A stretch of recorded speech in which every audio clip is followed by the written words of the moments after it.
Hi, welcome to another episode of the Inside Show, the 6th episode. In this episode, we'll be interviewing the 3 PG norms of the Institute. Himanshu Jain, the Institute Cultural PG norm, Mr. Vijay Venu, the Institute Academic PG norm, and Rahul Bhatt, the Institute Sports PG norm. The purpose of this interview is via a few questions to understand the perspective of PG students in IIT Bombay, their experiences, whatever they've learned over these few years, and in the process help bridge the gap between the UG and the PG students.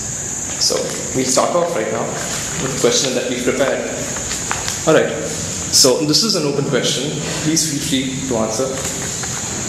How different do you feel life is here at IIT Bombay as compared to where you've done your undergraduate studies? Okay, so to start with, as far as my graduation college is concerned, I am from an IIT Raipur.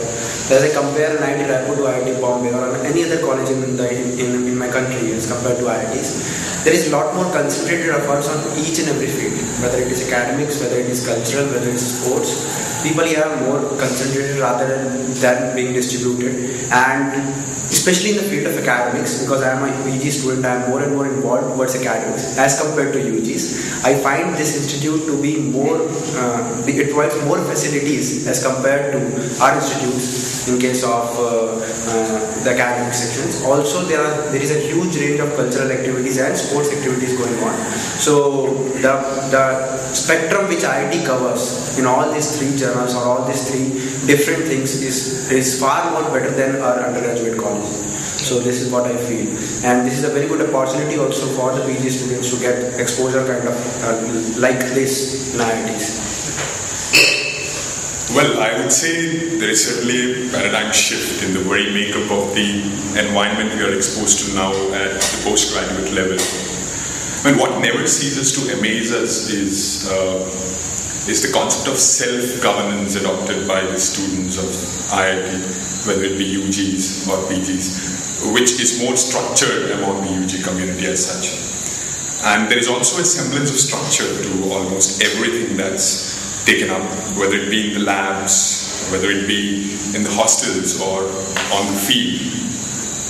It has a unique and distinctive flavor to it.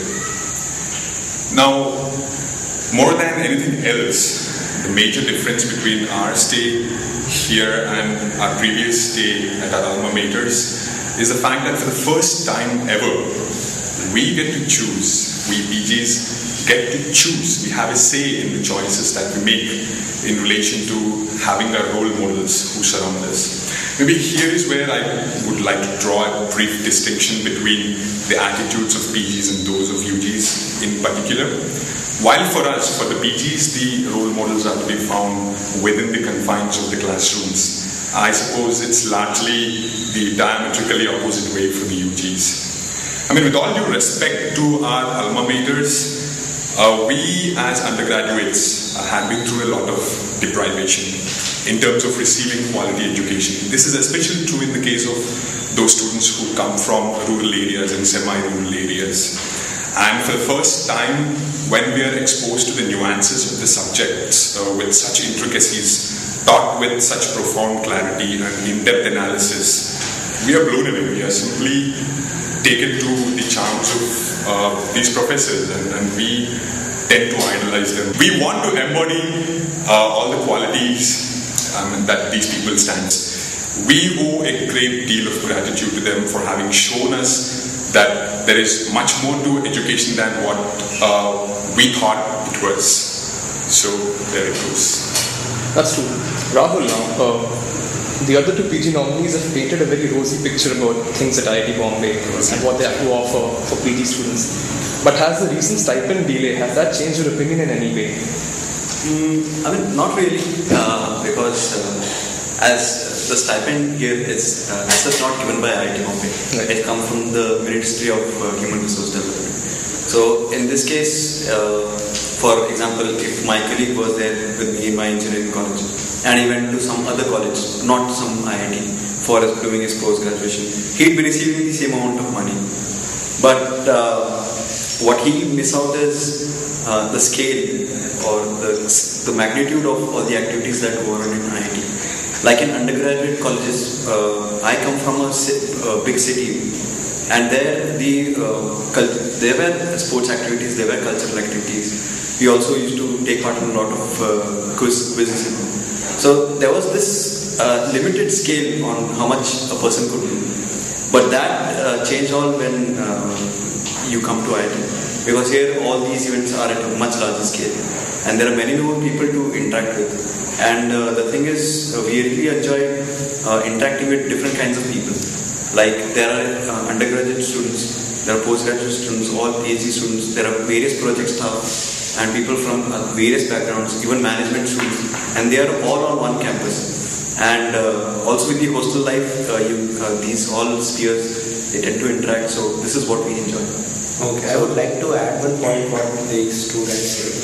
That is very true that Stipend delay has created a discussion, at least a topic of discussion among the PGs. But when we say IIT, then what picture of IIT comes for a student who is not an IITian, at least at undergraduate level, is that the huge round of activities which are going on with full positiveness and full devotion.